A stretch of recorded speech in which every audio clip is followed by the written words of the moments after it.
교과서 104페이지 독립협회입니다. 독립협회 같은 경우에는 대한제국과 같이 보셔야 되는데요. 자, 여기 이 연표를 한번 볼까요? 자, 고종이 여러분 을미개혁이 진행되는 와중에 이제 악원파천을 하게 되지요. 그리고 근 1년 만에 다시 경운궁으로 돌아와서 대한제국을 수립하게 돼요. 고종이 이제 황제로 즉위를 하게 되거든요. 대한제국이 수립되기 전에 독립협회라는 단체가 만들어지게 됩니다. 서재필을 중심으로 해서 이제 개화 지식인들이 만든 단체라고 볼 수 있습니다. 독립협회가 만들어지기 전에 독립신문이 창간이 되고 그 다음에 독립협회가 만들어지고 그 다음에 대한제국이 수립되는 거죠. 독립협회는 우리나라 최초로 이제 민중집회를 열게 됩니다. 만민공동회라고 해요. 그리고 관민공동회라는 거는 민중들만 참여한 게 아니고 관료들까지 참여를 했던 집회를 관민공동회를 하는 거지요. 이 독립협회는 관민공동회를 열어가지고 이제 입헌군주제를 지향하려고 합니다. 대한제국은 황제조, 군주정을 강조하려고 합니다. 대한제국의 군주정, 그 다음에 독립협회의 입헌군주정. 당연히 같이 갈 수 없겠지. 대한제국 고종이 이제 독립협회를 무력으로 해산시키게 됩니다. 그러면 독립협회는 어떠한 활동을 했으며 독립협회는 왜 해산되는지 그거를 보도록 하겠습니다. 자, 먼저 아관파천 이후에 이제 서양 열강들이 조선의 이권을 많이 침탈을 하지요. 이런 상태에서 이제 서재필이 미국에서 돌아오게 됩니다. 이때 서재필은 이제 민중을 계몽시키다. 그러니까는 right. 민중을 깨우치다, 하기 위해서 이제 독립신문이라는 걸 발간하게 됩니다. 이 국내외 정세를 이제 알리고 백성들에게 이제 민중들에게 국내외 정세를 알리고 그다음에 뭐 나라가 조선이 나아가야 될 방향 이런 것들을 이제 제시하고 있죠. 독립신문 같은 경우에는 한글판과 영문판이 나왔다는 게 이제 특징이지요. 그리고 이제 서재필은 개화 지식인들과 함께 독립협회라는 단체를 만들게 됩니다. 그리고 이 독립협회는 독립문을 건립하기도 하는데요. 독립문이라는 게 뭐냐면 우리 원래 중국의 사신이 우리나라로 올 때 중국의 사신을 맞이하던 문이 있었어요. 영언문이라고 있었죠. 지금 이건 영언문 터예요. 주춧돌만 남아있는 거지. 그 다음에 중국의 사신들을 이제 접대하는 모화관이라는 곳이 있어요. 그런데 이 영언문이 있었던 이 자리에 독립문을 세우고 그 다음에 이 모화관을 독립관으로 바꾸겠다는 거죠. 중국의 사신이 오는 영언문 자리에 독립문을 세웠다는 거는 독립협회는 이제 중국, 당시 이제 청나라죠. 청나라의 관계를 정리를 하겠다. 청나라의 관계를 끊겠다. 이런 의지가 돋보이는 거죠. 독립문을 만들었다는 거는. 독립문을 이제 건립을 했고 독립협회에서 그 다음에 이 독립관에서 이제 토론회가 개최가 됩니다. 처음에는 어떤 주제로 토론회가 개최가 되냐면 교육을 어떻게 하면 진행시킬 것인가, 산업을 어떻게 하면 개발시킬 것인가, 미신을 어떻게 하면 파타할 것인가 등 계몽적인 내용을 중심으로 해가지고 토론회 같은 게 열려요. 여기 이제 토론회는 이제 다양한 계층이 참여를 해서 토론을 여는 거죠. 그런데 여러분 지금 아간파천 이후에 서양 열강들이 우리나라의 각종 이권을 침탈하잖아요. 그 중에서 이제 러시아 같은 경우에는 우리나라 이제 부산에 저령도를 이제 조차 빌려달라고 요구도 하기도 하고요. 그 다음에 당시 우리가 먼저 요청하긴 했었어. 군사교관과 재정고문을 파견해달라고 고종이 요청을 하긴 했거든요. 러시아가 이를 이제 수용을 해서 군사고관과 재정교문을 우리나라에 파견하게 됩니다. 그 다음에 저령도 조차 요구를 하고요. 그 다음에 한러은행. 러시아가 우리나라에 은행을 이제 세우고자 하는 거지. 이러한 러시아의 이권 침탈에 맞서가지고 이제 이 독립협회 회원들이 만민공동회라는 걸 여는 거지.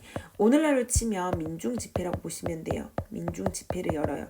그래서 러시아의 침략 행위를 비판하고 러시아의 요구를 거절할 거를 결의를 한 거죠. 결국 이제 러시아는 군사교관과 재정고문을 철수시키게 되고 저령도 조차 요구도 철회하고 한러은행도 폐쇄하게 되는 결과를 가져오게 되는 거지요. 자, 만민공동회를 통해서 러시아의 이권 침탈을 저지한 뒤 이 민중들의 활동은 더욱더 이제 활발해지기 시작을 하는 거지요. 그러면서 이제 어디까지 가게 되냐면 의회 설립운동을 벌이게 됩니다.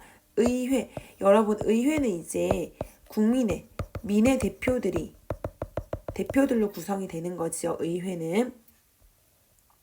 당시 이제 독립협회는 이제 당시 박정량 내각과 협의를 해서 의회를 설립할 거를 주장을 합니다. 당시 여러분 이제 황제의 자문기관으로서 중추원이라는 기구가 있어요. 자문기관.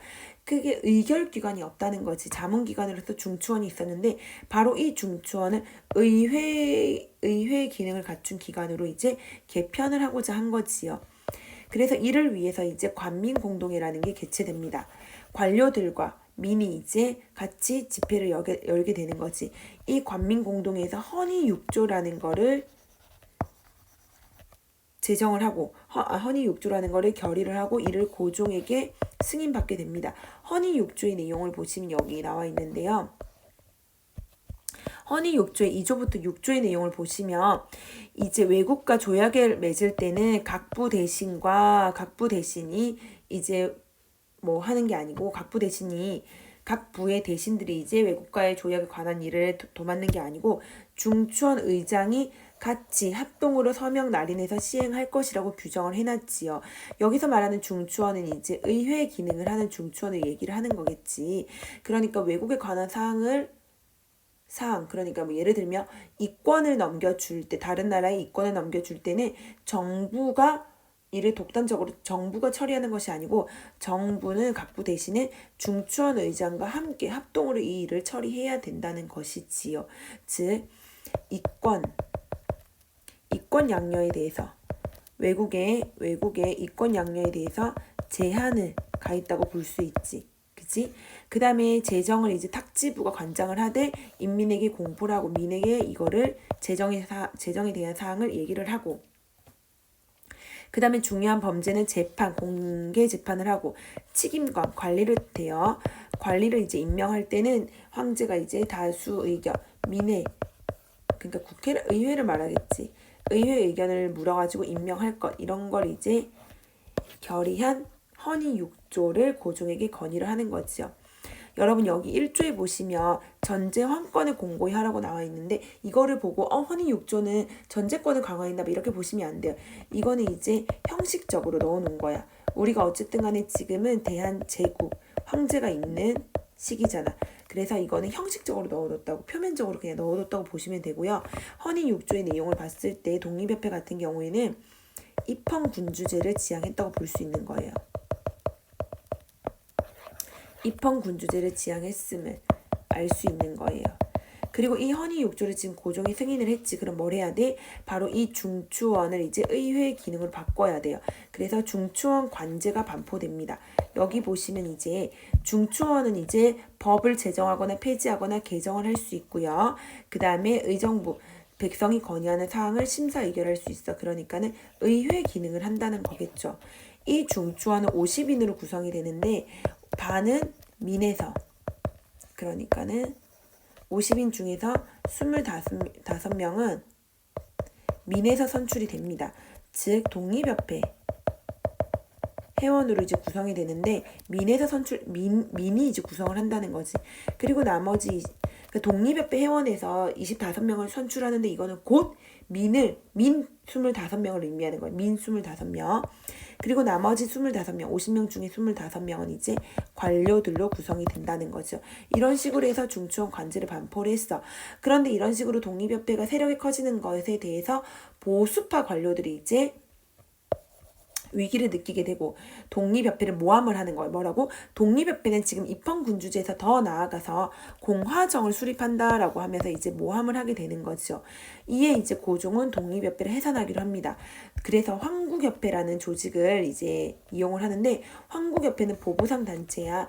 보부상은 굉장히 전국적이고 조직망이 튼튼하단 말이야. 그래서 보부상은 여러 사람들을 동원하기가 쉬워요. 보부상이 이제 소속된 회원들이 굉장히 많을 거 아니에요. 그죠? 그래서 고종은 이 보부상으로 이루어진 황국협회를 시켜가지고 만민공동회를 습격하게 해요.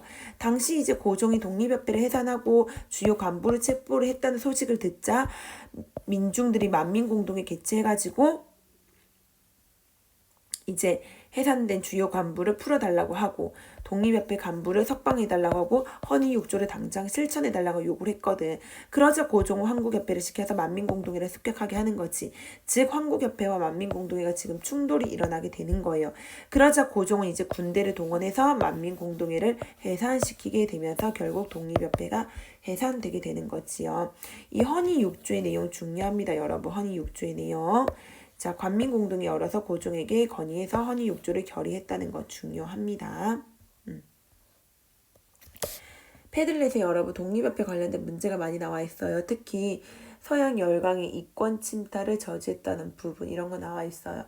그런데 여러분 독립협회의 활동이 어떤 한계점을 지니고 있을까요? 독립협회 같은 경우에는 우리 당시 여러분 러시아뿐만 아니고 미국, 영국, 일본 등의 나라들이 우리나라 이권을 많이 가져갔거든요. 근데 다른 나라보다도 특히 이 러시아 이권 침탈에 굉장히 적극적이었다는 거지.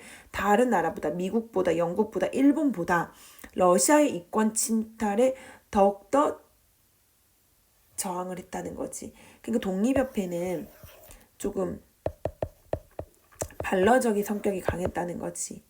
다른 미국의 이권 침탈에 대해서 일본의 이권 침탈에 대해서는 그렇게 러시아 이권 침탈을 저지했던 만큼의 반대를 하지 않았다는 거. 이런 점이 이제 한계점이겠지. 패들렛에 정리되어 있으니까 여러분 한번 보세요. 문제도 풀어보시고 끝입니다.